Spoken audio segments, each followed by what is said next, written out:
사람을 살리는 최전방 병원 응급실에서 의사들이 이런 일을 당하고 있습니다. 홍순빈 아나운서. 네, 어제 새벽 경북 구미시의 의료진은 고된 야간 근무를 넘기고 비교적 평온한 분위기에서 아침을 맞고 있었습니다. 네. 그런데 어디선가 탕 하는 소리가 들렸는데 어떤 일이 벌어진 건지 영상으로 한번 확인해 보도록 하겠습니다. 네. 네, 지금 구미시의 권역응급의료센터입니다. 지금요, 화면 왼쪽에서 남성 한 명이 나타납니다. 뭔가를 집어서 지금 앞에 있는 의사의 뒤통수를 그대로 내리칩니다. 이 무방비 상태에서 머리를 맞은 이 전공의는요, 한동안 머리를 들지 못하고 주변의 간호사들이 지금 응급처치를 하고 있는 모습입니다. 이 사실을 여기저기 알리면서 도움을 요청하기까지 하는데 말 그대로 현장은 한순간에 아수라장이 됐습니다. 지금 저렇게 다가와서 그냥 무슨 말을 하려고 하는 줄 알았는데 뒤통수를 저렇게 머리 부분을 응급실에서 열심히 환자를 살리는 그런 일을 하고 있던 응급실 전공의를 저렇게 머리를 가격을 했습니다. 그런데 대체 왜 저런 일이, 어떻게 저런 일이 일어난 겁니까? 홍수민 아나운서. 지금 왼쪽에서 다가온 남성이 그러니까 이 환자였습니다. 이날 이 대학 선배와 술을 마시다가 머리를 다쳐서 병원을 찾은 거였는데 담당 의사가 잠시 이 자리를 비운 사이 그 의사를 따라가서 어떤 쇠로 된 물건으로 그 의사의 머리를 내려쳤던 겁니다. 철제 물건으로요? 그렇습니다. 지금 이 전공의는 그러면 어떻게, 이 의사는 어떻게 됐습니까? 지금 어떤 상태입니까? 이 의사가 머리 정수리 부분을 맞았는데 좀 위험한 부분을 맞았습니다. 정수리면 급소 부분이잖아요, 지금. 그렇습니다. 동맥이 지는 부분이었던 거죠. 현재 지금 전치 3주의 상해를 당해서 정신적으로 육체적으로 치료를 받고 있는 상태라고 합니다. 지금 저희가 당시 상황이 찍힌 사진을 저희가 방송 전에 봤습니다만 차마 시청자 여러분께는 보여드리지 못할 정도로 혈흔이 그 병원 응급실에 낭자했습니다. 지금 최명기 원장님, 정말 불의의 공격을 당했어요. 정말 무방비 상태로 공격을 당했습니다. 지금 저 의사는요. 저게 이제 쇠로 되어 있는 이제 트레이라고 해서요. 거의 어떤 의미에서 그 흉기가 되는 겁니다. 무슨 몽둥이나 그거는 나무로 맞는 것보다 훨씬 더 문제가 되는 거고요. 그러면서 결국은 칼에 찔린 건 아니지만 그 쇠가 굉장히 우리의 두피에 깊숙한 곳을 갖다 이제 들어가게 되면서 이제 동맥이 이제 파열되게 된 거지요. 그 동맥이 우리가 굉장히 커다란 동맥은 아닐지라도 그래서 피가 이제 뿜어져 나오게 된 거고요. 그렇기 때문에 상당히 어지럽고 그렇기 때문에 현재 입원을 갖다 했고요. 그러나 아마 저 충격이 상당히 오래 갈 것 같아요. 충격에 의한 어떤 그 두려움이라고 하는 거는 그 상상할 수 없이 굉장히 강한 부분이 되고요. 그렇기 때문에 걱정이 많이 되는 부분이 있고 또 어쩌면은 저 전공의 같은 경우에는 지금 처음 새내기 전공의로 알려져 있거든요. 그렇기 때문에 마음속에서는 과연 자신이 수련을 계속 받아야 되느냐 아니냐 사이에서도 좀 갈등하고 있을지도 몰라요.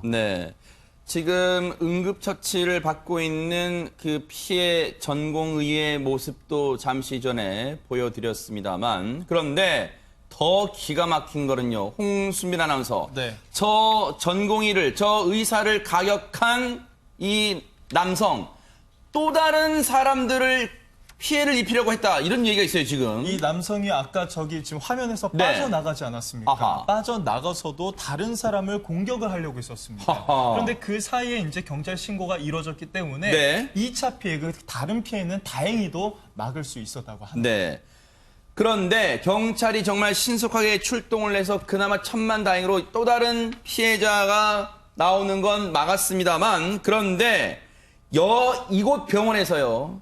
불과 며칠 전에도 비슷한 일이 있었다면서요, 홍수민 아나운서. 지금 이 일이 불과 3일 전에도 비슷한 일이 이제 벌어졌었는데 이 전주시 완산구 한 병원 응급실에서 술에 취해서 한 간호사와 간호사 2명을 이제 폭행한 사건이 있었습니다. 전주에 있는 응급실에서도 술에 취해 간호사와 다른 간호사 2명을 폭행하는 지금 주치자 폭행이 병원 응급실에서 지금 버젓이 일어나고 있습니다. 그런데 김광삼 변호사님, 환자를 살리는 의사가 이렇게 무방비 상태로 지금 폭행을 당한 일이 계속해서 지금 나오고 있습니다. 그래서 이제 이 부분에 대해서 응급실에서 특히 응급실은 뭐 1분 1초가 굉장히 중요하지 않습니까? 그리고 이날도 사실은 그 6세 소녀가 굉장히 코피를 흘려가지고 응급처치를 해야 할 순간이었다고 그래요. 근데 이 가해자로 말미암아서 1시간 이상이 병원이 아수라장이 됐다고 합니다. 근데 만약에 생명이 유독한 어떤 환자가 왔을 때 이런 상태에서 환자 생명을 살릴 수 있겠습니까? 아하. 그래서 이런 경우에는 사실은 제가 볼 때는 아주 엄하게 처벌을 해야 한다고 봐요. 근데 이제 현행법에서는 그냥 일반적으로 뭐 폭행이나 상해하면 뭐 벌금형으로 끝나는 게 굉장히 많고요. 그런데 이번 사건 같은 경우에는 이제 철제 트레이, 그러니까 혈액 샘플이 든 철제 트레이였거든요. 쇠로 된 거였기 때문에 이것은 위험한 물건에 해당이 됩니다. 아하. 그래서 특수 상해죄에 해당이 돼요. 그래서 1년 이상 10년 이하 징역에 처하는데 그 응급 의료에 관한 법률이 있거든요. 거기에서도 처벌 규정이 있어요. 근데 처벌 규정이 아주 강하지 않습니다. 5년 이하 징역, 500만 원 이하의 벌금에 불과하기 때문에 지금 의료계에서는 좀 더 처벌을 강화하는 법을 좀 만들어 달라 이렇게 청원을 많이 하고 있죠. 자, 관련해서 대한의사협회도 지금 상당한 분노를 내비치고 있습니다. 관련해서 얘기 들어보시고 이어가 보도록 하겠습니다. 뭐 사실 의사 처음 시작하고 이런 일 겪으면 많이 힘들죠.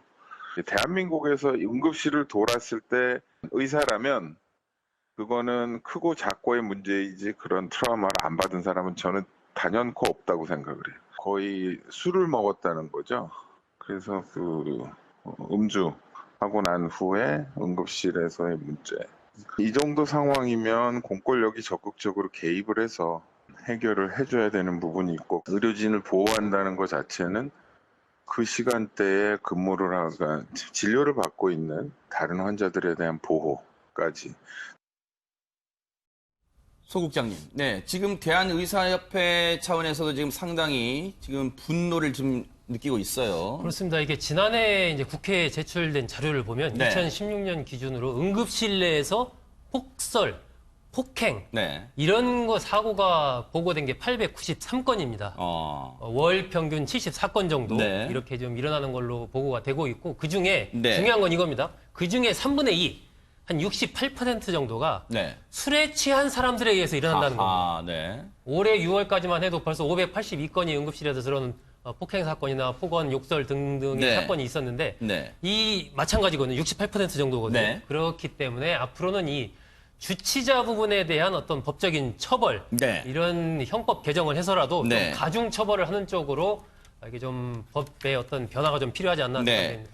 양지민 변호사님, 지금 이런 일이 뉴스파이터에서 여러 차례 지금 이 사건을 보도해드린 바가 있습니다만, 제 기억에도요. 그런데 의사협회에서 이제는 좀 가만히 있어서는 안 되겠다, 지금 이런 운동이 일어나는 것 같아요. 네, 맞습니다. 대한의사협회에서도 이제 의견을 밝히기로는 그러니까 지금까지 여러 가지 강력한 처벌 대책을 마련하기 위해서 노력을 해왔지만 실질적으로 이거는 뭐 국회라든지 정부가 도와주지 않으면 현실화가 되기 어렵다는 게 포인트입니다. 그래서 사실 여러 가지 발의안도 나와 있기는 하지만 지금 뭐 통과되지 않고 있고 그리고 이미 사실 법률도 마련은 돼 있습니다. 응급의료에 관한 법률에 따라서 응급실, 종합병원의 응급실에서 의료진들을 폭행하게 되면 처벌 수위가 굉장히 높게 규정되어 있음에도 불구하고 이게 실질적으로 실효성이 있는 조항이냐라고 보면 그게 아니라는 거죠. 그래서 얼마 전에 사실 그 국민청원까지도 올라왔는데요. 청와대 국민청원에 어떤 게시물이 올라왔냐면요.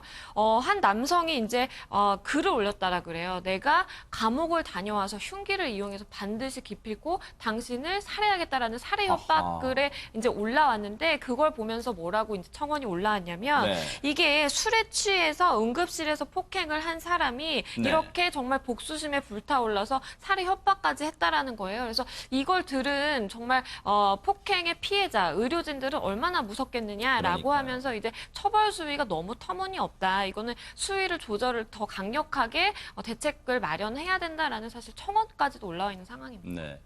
김광삼 변호사님, 우리가 그 미국 드라마, 뭐 흔히 미드라고 줄여서 표현합니다만, 미드의 그 병원을 다루는 미드를 보면은 이 무장을 한 경비원이랄까요? 그런 분들이 많이 상주하는 모습을 보는데 우리 국내 현실은 그렇지 않잖아요, 지금. 아마 그런 응급실은 이제 미국 드라마에 나오는 응급실에서 네. 어떤 무장 경호원들 네. 있는 건 아마 굉장히 큰 병원 단위로 있을 거예요. 그래서 네.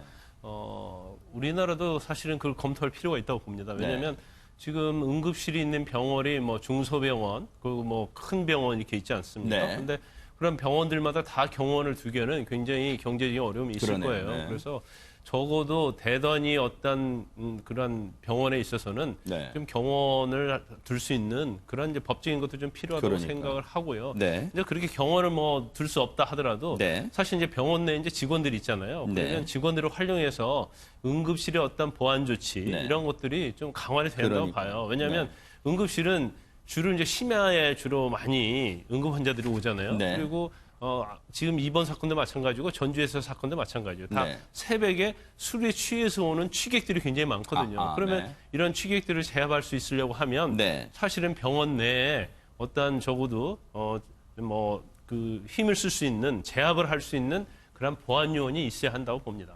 그러니까요. 이제는 정부와 이 사회가 나서야 될 때입니다. 왜냐하면 응급실에서 의사들의 안전을 지켜주는 게 결국은 응급 환자들의 안전을 지켜주는 것과 직결된다는 점, 이 정부와 사회가 명심을 해야 될 때가 아닌가 이런 생각을 해봅니다.